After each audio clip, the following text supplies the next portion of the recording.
Okay, so in this slide, what we are going to do, we are going to discuss in details about, the determination of consumer's equilibrium using cardinal approach. As mentioned earlier in the previous slides, it was given by Professor Alfred Marshall. Now we have two cases, one single commodity and the other case is two or more commodities. We are going to understand the basic concepts of cardinal approach in case of single commodity and two or more commodities.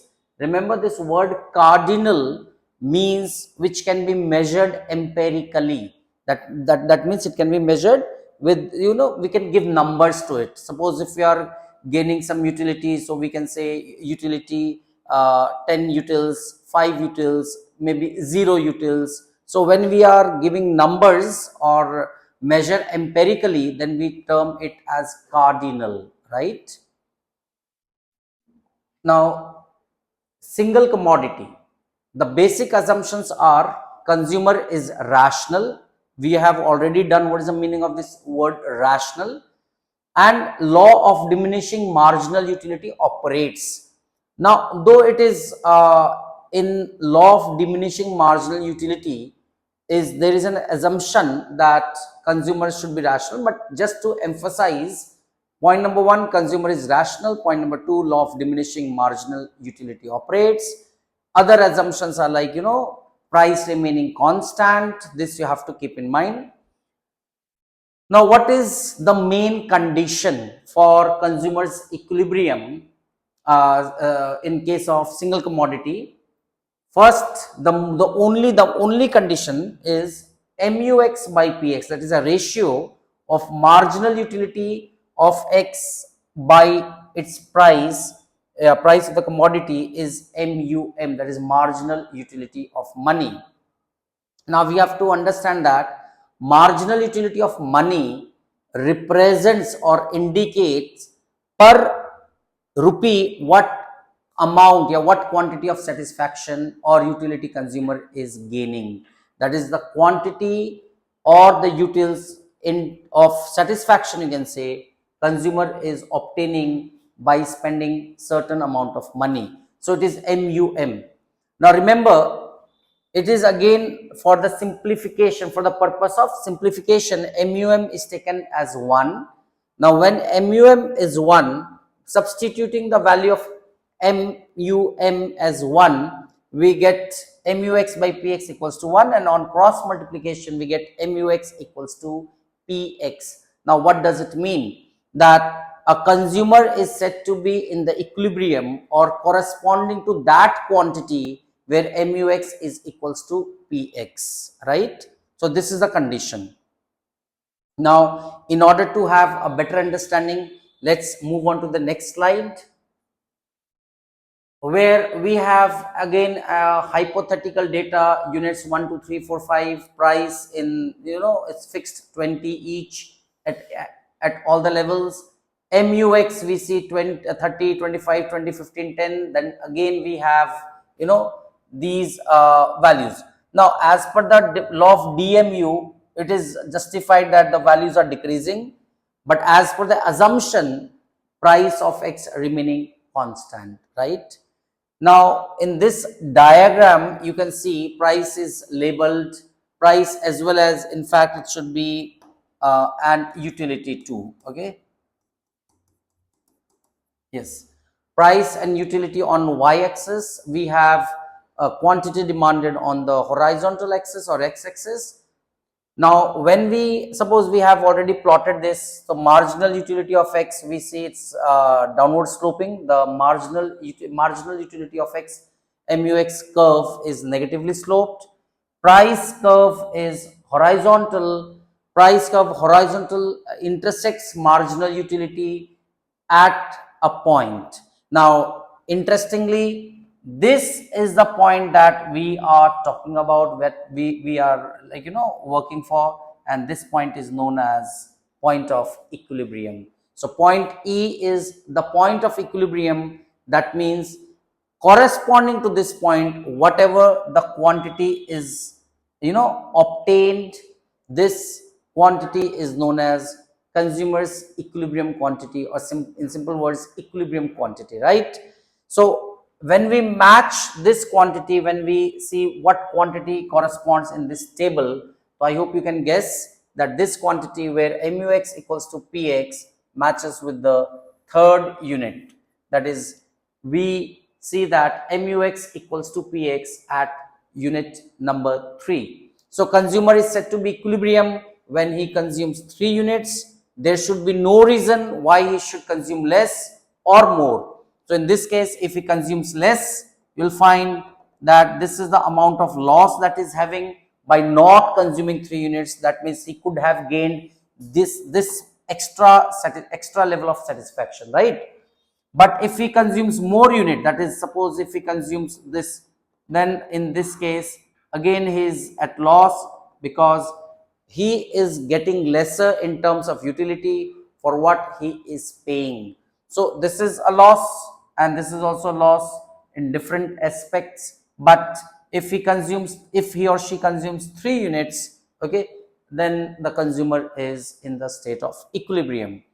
Now a simple question for you all: if MUX, right, if MUX is less than PX, how the consumer should react or respond to the situation? Means what he should be doing. Should he consume more units or less units of the commodity? Just comment in this video in the comment section, and let me see how many of you answers it right.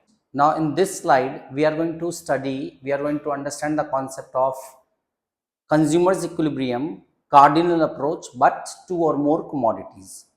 So let us take 2 commodities exactly, that is, a good X and Y. So when we have good X and good Y, so we are taking 2 commodities just to keep it simple.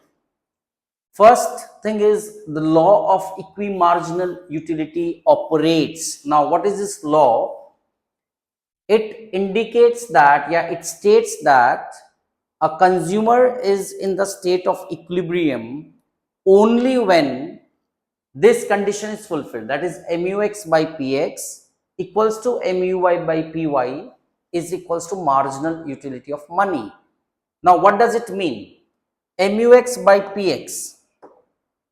MUX by PX represents the utility derived by a rupee spent on commodity X. That means what quantity of satisfaction, what amount of satisfaction is derived when a rupee is spent on commodity X. Similarly, what satisfaction is derived when a rupee is spent on commodity Y. So when we say a rupee spent on commodity X yields some satisfaction, a rupee spent on commodity Y yields some satisfaction. If a rupee spent each on commodity X and Y yields the same satisfaction, that is MUM, then we say is a condition of equimarginal utility. So the consumer must be in this state, that is, a rupee spent on one commodity must be yielding the satisfaction same as a rupee spent on other commodities, right? So this is the first condition to be fulfilled. The second condition is, let us assume Px to be the price of the commodity X, Q being quantity demanded of commodity X. Py is the price of commodity Y, and Qy being the quantity demanded of commodity Y, right? So consumer's budget, that is total expenditure, is Px into Qx plus Py into Qy. That is, consumer spends the entire of his predetermined budget or income on these 2 commodities that we have taken an example, right? So these are the 2 conditions, those must be fulfilled for consumers equilibrium for 2 or more commodities. Remember, if we take more commodities, say commodity Z, commodity A, B, whatever, so we can add this way: MUZ by PZ, MUA by P, and so on. So for the simplification, we have taken only 2 commodities. So for a better understanding of these two conditions, let's understand it, okay, with the help of a simple illustration. Now this is an illustration. In this we have, say again, two commodities X and Y, where Px is rupees 2 per unit, Py is rupees 3 per unit. That is a price per unit of commodity X and commodity Y. Consumer's budget, which is represented by letter M, is say rupees 14. So how the consumer is going to allocate the income, right, for commodities X and Y? So we have this table, this entire table.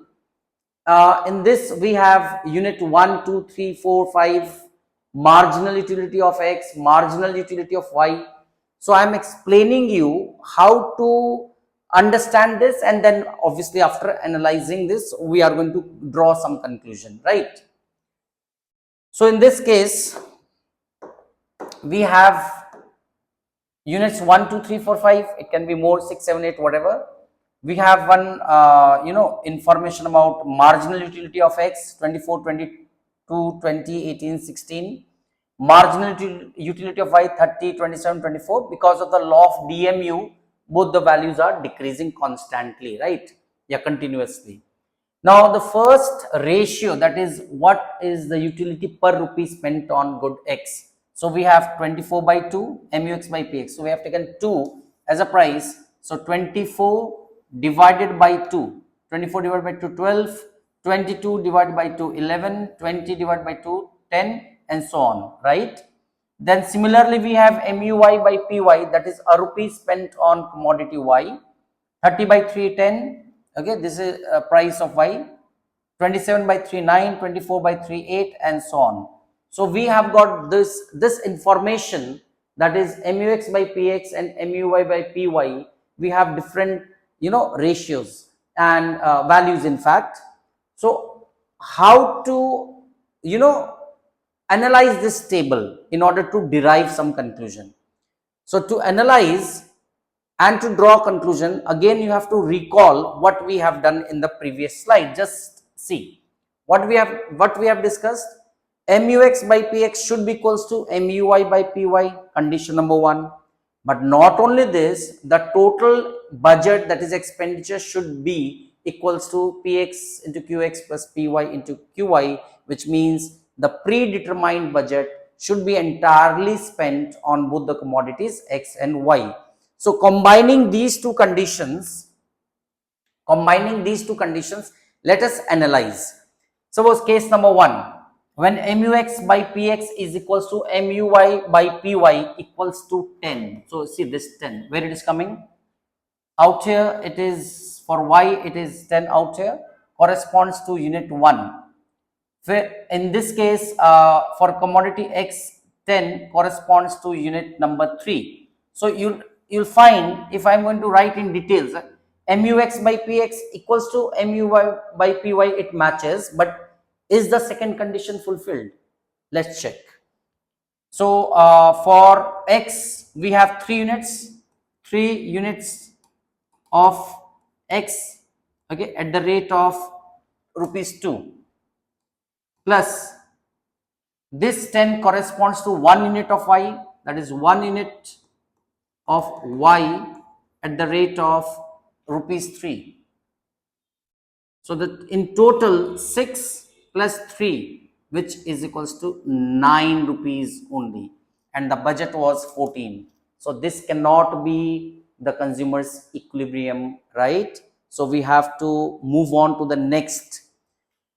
MUX by PX, MUY by PY equals to 9. So let us analyze it again with, let's use different color. Now we have MUX by PY, MUX by PX and MUY by PY equals to 9. So let us find this 9. For X it is out here, correspond to which 4 units of X at the rate of 2, plus in case of Y it's out here and it corresponds to 2, that is 2 units of Y at the rate of 3. So 4 2s are 8, 2 3s are 6, which makes rupees 14. Now, when it makes rupees 14 and this 14 matches with this 14, right? So, you can see clearly that both the conditions are fulfilled, that is MUX by PX equals to MUY by PY, as well as the total predetermined budget is also spent on both the goods X and Y, and hence we can draw the conclusion that a rational consumer must consume 4 units of commodity X and 2 units of commodity Y. So this is where, we can say consumer is definitely fully satisfied, and hence the consumer's equilibrium, right? Now a task for you, you just check whether MUX by PX is equals to MUY by PY at 8, right? Is the condition fulfilled? This first condition is fulfilled. What about the second condition? You have to comment in the comment box whether consumer can achieve or attain equilibrium even in this condition, yes or no. If it is no, state the reason. And one more thing you have to keep in mind as your task, that if MUX by PX is less than MUY by PY, okay, how the consumer is going to react or respond. And second, if MUX by PX is greater than MUY by PY, how the consumer is going to react in the case these situations, right? So you have the task to do. Comment in the comment section. Thank you.